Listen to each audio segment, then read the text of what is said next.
The kidnapping of John Paul Getty III occurred on July 10th of 1973 at the Piazza Farnese in Rome, Italy.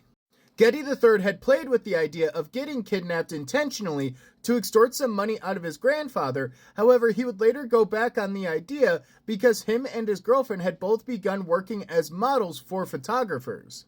He was blindfolded and transported to a cave in Calabria where the kidnappers had demanded over $17 million from his family, which when adjusted for inflation is over $120 million. His family originally suspected that he was attempting to extort them for money. However, his father, John Paul Getty Jr., had asked his grandfather, John Paul Getty, for the money to try and pay off the ransom. John Paul Getty had refused, stating that if he would pay the ransom, it would put his other 13 grandchildren at risk of being kidnapped and extorted. As time wore on, John Paul Getty III's treatment had gotten worse and worse, with his captors begun playing Russian roulette with his head, killed a bird that he had taken captive, as well as a number of cruel treatments. However, on November 8th of 1973, the captors would send a letter to a local daily newspaper with a lock of hair as well as a severed human ear, demanding a further payment of $3.2 million, which is roughly $22.4 million when adjusted for inflation. The letter basically said that should his family refuse to pay, further parts of his body would be sent until there was nothing left.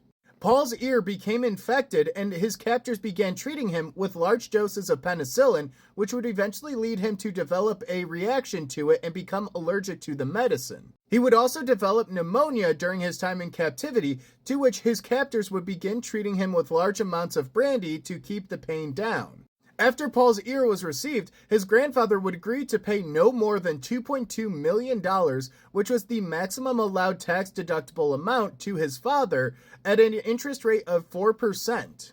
Getty III was eventually released and found near a gas station on December 15th of 1973 near the province of Potenza. 9 of his captors were eventually caught, although only 2 of them would eventually face convictions, while the rest were acquitted due to a lack of evidence. Getty would go on to suffer from a stroke in 1981, which left him permanently disabled and a quadriplegic, and if you want to know more, follow below so you don't miss out.